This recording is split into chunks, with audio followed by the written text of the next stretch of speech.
out sa Pet Body. Bumibili kami ng diaper. Walang magkasya kay Lucas. So, 2 medium ang binili namin sa kanya. Tapos, 2 din kay Dilin. Tapos, kay White. So, part ng requirement sa mga mall talaga, kailangan naka-diaper yung dog. Kaya, comply tayo. Magkano?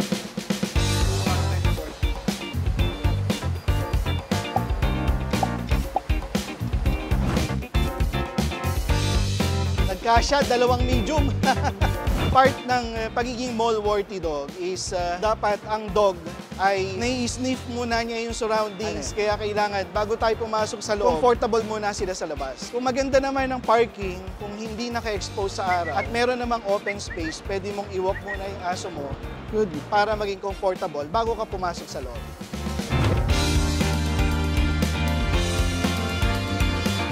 Kahit na medyo nasira yung forma, kailangan mag-comply, kailangan naka-diaper. Maganda pa rin naman, cute, di ba? Livestock guardian dog na naka-diaper.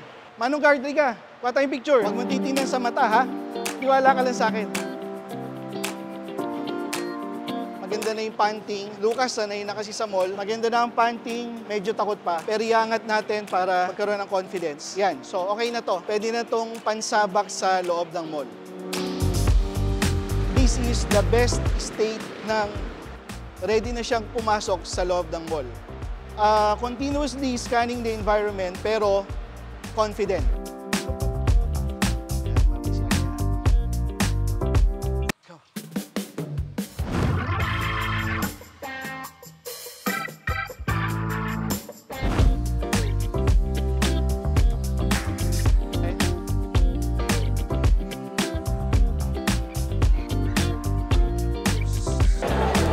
Parang di tayo kasya sa loob, so dito muna tayo.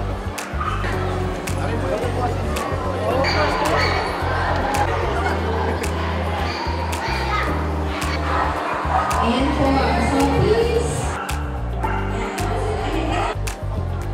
Sino po sa inyo ang nakakakilala sa Supero? Follower, okay. Maraming salamat po. Ang Supero po ay isang dog farm. We breed livestock guardian dogs. Pag sinerch nyo yung Alabay breed, yun po yung mga breed na meron kami. At meron din po kaming mga Hungarian Puli at mga Rottweilers. How do we raise our dogs, di ba? So napansin nyo yung mga aso nyo ang iingay. Yung aso ko tahimik. How do we raise a dog like this? Look, hindi pa yan tumahol pagdating namin dito. Ni single bark. Ang tawag namin sa dogs na ganito ay mga mall-worthy dogs. Sa'yo si Lucas.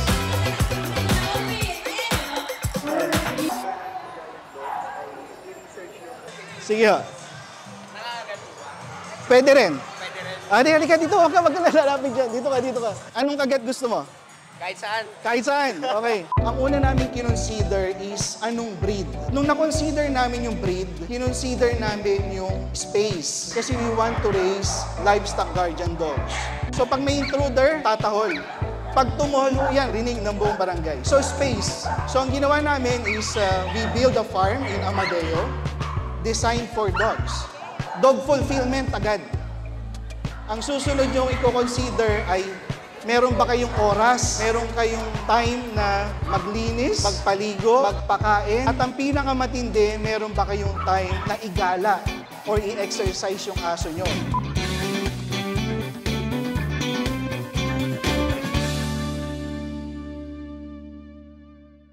Okay, ano-anong activities ang pwede sa dog? Ang pinakamabisa para madisiplina ang aso ay walk.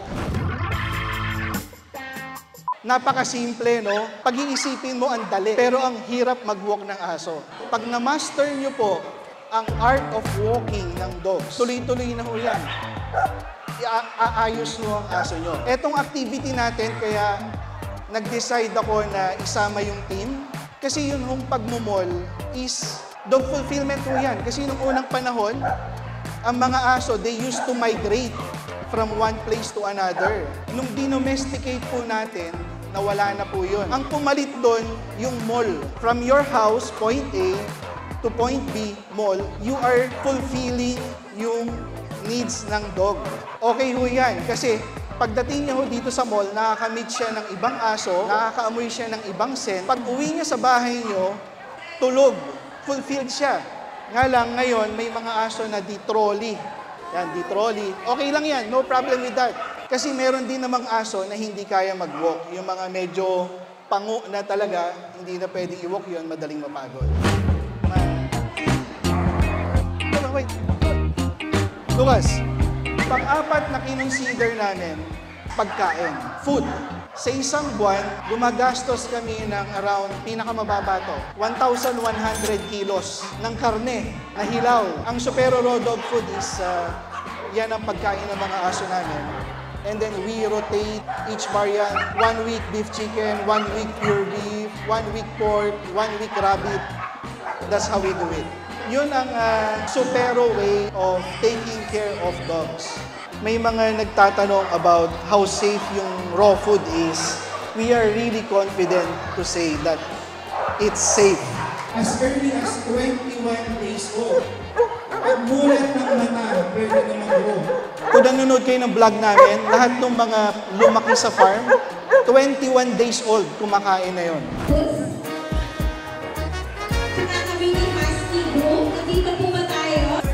Yan! Puppy.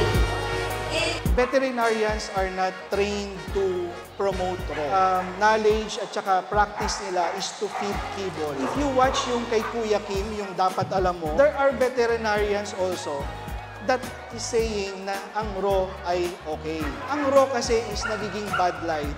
Dahil if you prepare it na hindi maganda, di ba bumili ka sa palengke, yung karne doon naka-expose sa ambient temperature, that's the problem kasi hindi na siya fresh. So pag pinakain mo sa aso mo, maaaring magkaroon ng problem. Pero kapag ang karne mo is produced ng malinis, tapos ang source mo ay maganda, and NMIS and BAI certified yung mga karne mo, wala kang magiging problema.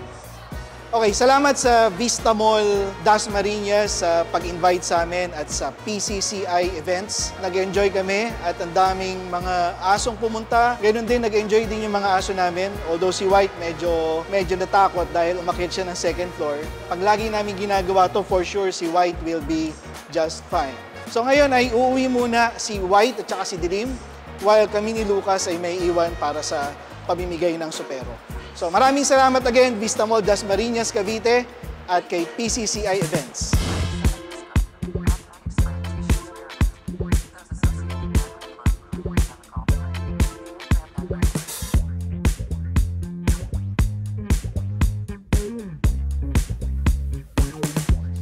Ganda naman. Oo, so ano ha, ito picture lang po. Meron pa po tayong mga event activities na small minutes, isahan lang.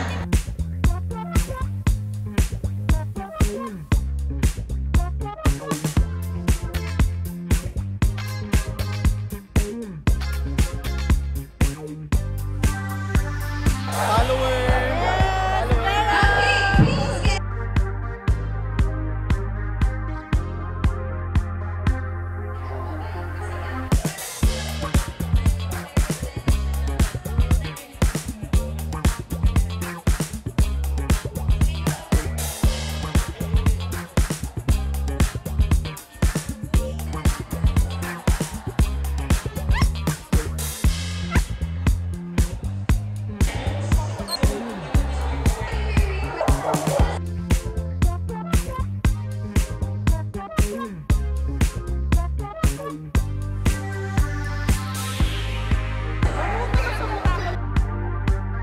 combine kibbles and rolls. Yes.